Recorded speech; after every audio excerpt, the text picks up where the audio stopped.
Hello, everyone, and welcome to this episode of Ignition Time. You know it, I know it. Gas prices are through the roof. What is the government doing to try and lower gas prices, and why are we in this situation? Well, folks, because Russia invaded Ukraine and because President Biden just announced that there would be a ban on Russian oil and gas imports into the United States of America. Well, folks, that has led to gas prices going through the roof because this is a supply and demand problem. The US did import oil and gas from Russia, and now that the US is going to stop doing that and we continue to consume a lot of oil and gas, well, folks, that's why prices are going up. In fact, Fox News' Peter Doocy specifically asked the White House press secretary, hey, what's going on? Why are prices going up? In fact, prices were going up even before this Ukraine situation. Let's see Jen Psaki's response. And she said, let me give you the facts here. And I know that can be inconvenient, but I think they're important in this moment. Let's watch this segment, and I want you to tell me what you make of this. Let's watch. Hey, Jen, it sounds like you guys are blaming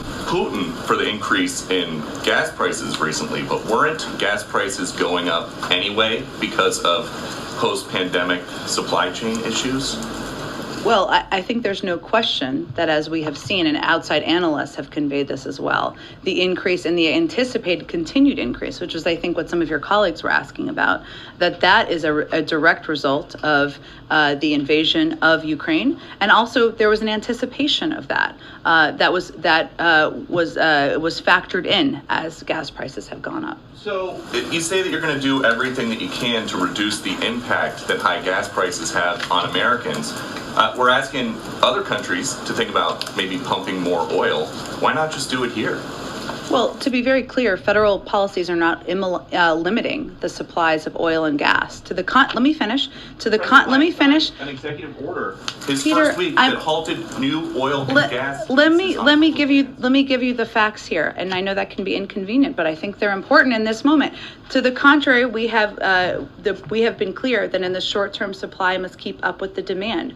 We are, and here and around the world, will we make the shift to a secure, clean energy future. We are one of the largest producers with a strong domestic oil and gas industry. We have actually produced more oil. It is at record numbers. And folks, a few days ago, Senator Joe Manchin, the Democrat from West Virginia, said, I quote, we would gladly pay 10 cents more a gallon for gas to help Ukraine. Well, folks, I can tell you it's a lot more than 10 cents. It's upwards of 50 cents, maybe even upwards of $1 in some parts of the country. I've read reports of gas being as high as $7 a gallon on the West Coast. Let's roll the tape and see what Senator Joe Manchin had to say. Let's watch. You need the horsepower to run a country. You need the horsepower to be the superpower of the world and be able to have your allies depend on you.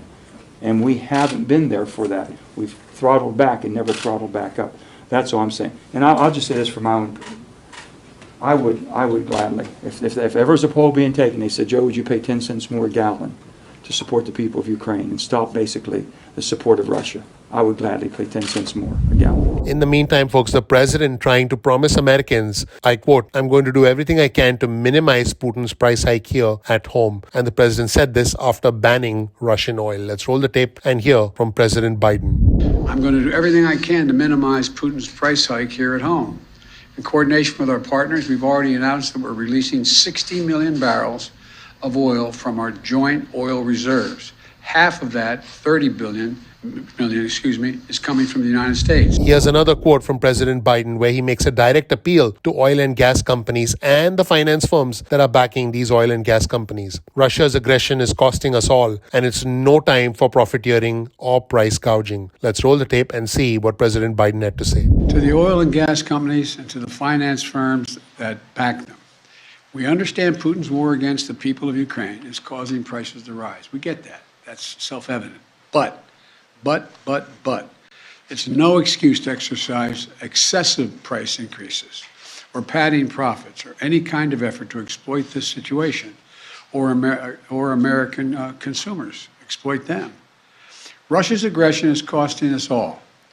And it's no time for profiteering or price gouging. And folks, in the meantime, you can imagine and you can expect many Republicans to seize on this. They're talking about the Keystone Pipeline, which, by the way, would not have been operational for many, many years. But this did not stop lawmakers from turning it into their latest commercial and another focal point for them to criticize the current administration. I want you to know that the Keystone Pipeline, which was paused under the Biden administration, would not have been operational for many years. But again, Republican lawmakers us have seized on this. Let's roll the tape and see what they've been saying. Let's watch.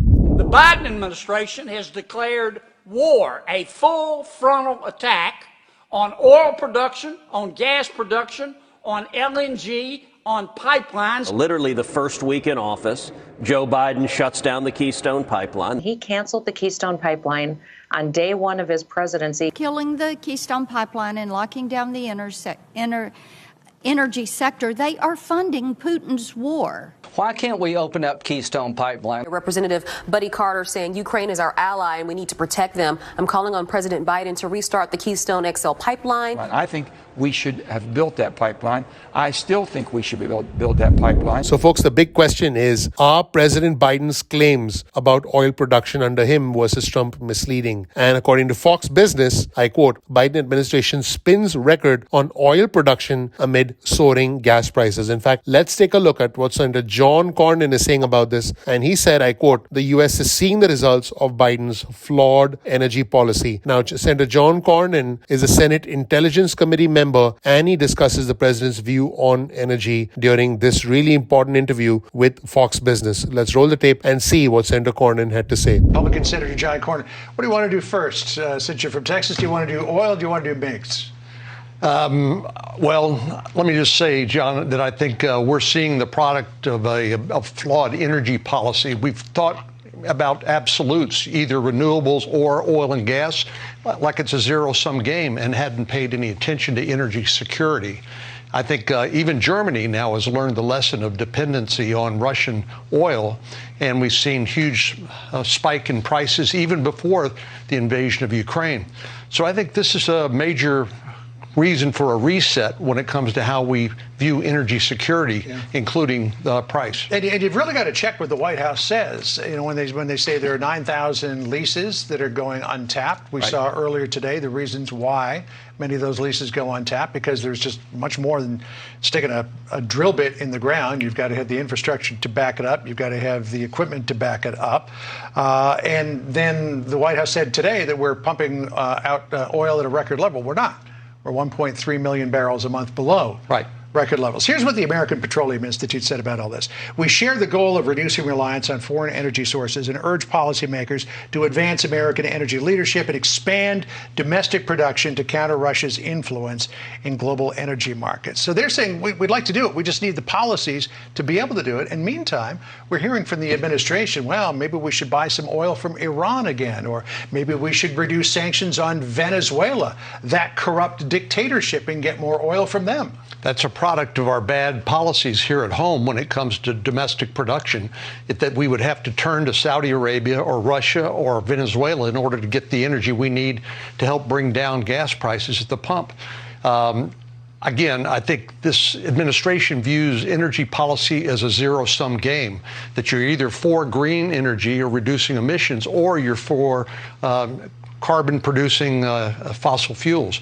The truth is we need all of the above. We need intermittent sources of energy like solar and wind, when the wind's blowing and the sun's shining, but sometimes that doesn't happen, and you need a base load of power for electricity for your economy and for your national security. And that's what I think the administration is still missing. You know, hey, one day we're all going to be driving electric cars, probably powered by nuclear power or solar or wind, because eventually we're going to run out of oil. But it's difficult to make that transition overnight. Let me ask you about Poland saying that it's going to send all of its MiG-29 fighters to Ramstein Air Base and hand them over to the United States or NATO.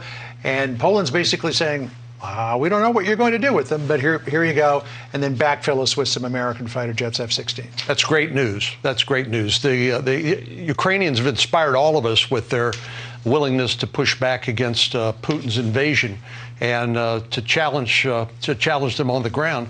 We've been supplying, and our NATO allies have been supplying weapons, javelins, and other anti-tank missiles, anti-aircraft weapons that have allowed the Ukrainians to stall a lot of the convoys, the efforts to invade the country. But they've maintained air superiority, but they need these planes in order, which they're accustomed to flying because they use the same Russian-era planes in Ukraine that they do in Poland. But this is part of producing the defensive lethal weapons that the Ukrainians need in order to defend themselves. This doesn't imply NATO is going to get involved in the fight or the United States is getting involved in the fight directly, but this is an important part of our commitment and obligation. So Vladimir Putin issued an explicit threat to NATO members, to the EU, to say if you get involved in a no-fly zone where you're providing the aircraft to fly sorties and potentially get into conflict with Russian jets or Russian ground forces, you're going to be considered a combatant. Do you think that he will expand that definition to if you provide the Ukrainian Air Force with the means to be able to fly again, we're going to consider you a combatant? Well, it's hard to know what Mr. Putin's going to do. We know that he's the one who would make a decision whether to use, for example, a tactical nuclear weapon, which is part of Russian military doctrine. We hope and pray that that never happens. But I think this is a bluff, because I don't see any difference from providing Stingers and Javelin missiles and other lethal defensive equipment than providing them airplanes. So I think as long as it's the Ukrainians flying the airplanes, it's not NATO partners actually in Ukraine fighting on the ground, that we should call Mr. Putin's bluff. Now, I mentioned this earlier, but the White House Press Secretary Jen Psaki said during a recent press briefing that, I quote, the U.S. produced more oil this past year than in President Trump's first year. President Biden also said something similar as he announced a ban on Russian energy imports. President Biden said this: even amid the pandemic, companies in the United States pumped more oil during my first year in office than they did during my predecessor's first year. That is what President Biden said. But according to Fox Business, the White House's framing omits a very important fact that while domestic oil production in 2021 was higher than in 2017, it was lower than it was in 2018, 2019, and 2020. And by the way, our consumption kept increasing every single year. In fact, President Biden warned that this is going to hurt American families. President Biden said this: Putin's war is already hurting American families at the gas pump since Putin began his military buildup on Ukrainian borders. And with this action, it's going to go up further. I'm going to do everything I can to minimize Putin's price hike here at home and in coordination with our partners. Now, obviously, Republicans aren't happy. Here's a quote from Morgan Griffith, Republican from Virginia. Historically, inflation works against the party in control of Washington. In fact, the House Minority Whip, Steve Scalise, who's a Republican from Louisiana, said this: Speaker Pelosi and President Biden's radical Green New Deal agenda will be a major issue in November's elections. And you can start to see how different politicians are already starting to focus on the upcoming midterm elections at the end of this year. Let me know whether you think President Biden is doing what he can, or whether the Democrats are spinning what is a very bad situation, what is a very poor handling of our oil and energy needs, and trying to spin it and hide the facts. Let me know where you stand. This is indeed a crude awakening. Please click like, please click subscribe, please enable notifications. Thank you so much for watching. I'm looking forward to seeing you in the next episode of Ignition Time. Take care. Bye.